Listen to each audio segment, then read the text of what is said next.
Après plusieurs jours de chaos, retour quasi à la normale à Ceuta. Oui, le calme est revenu dans l'enclave espagnole. Prise d'assaut en fin de semaine dernière par 60 000 migrants venus du Maroc.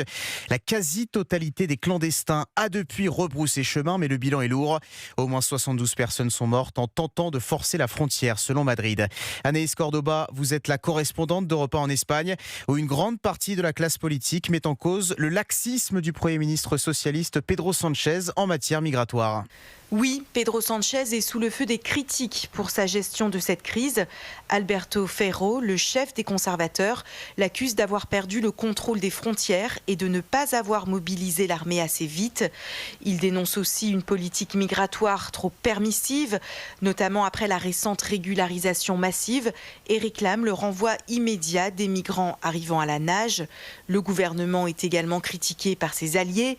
La gauche de Sumar reproche à Madrid son manque de fermeté envers le Maroc, qu'il tient pour responsable de cette crise, tandis que les nationalistes catalans réclament davantage de compétences en matière d'immigration.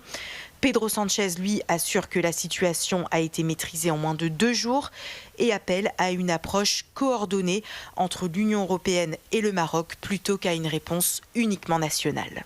Anaïs Cordoba, correspondante d'Europe 1 en Espagne. Et justement, cette réponse européenne à la crise migratoire de Ceuta sera au cœur d'une réunion des ministres de l'Intérieur des 27 demain en visioconférence.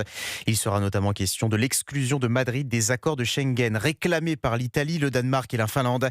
Rome a d'ailleurs d'ores et déjà suspendu la libre circulation des voyageurs espagnols sur son sol.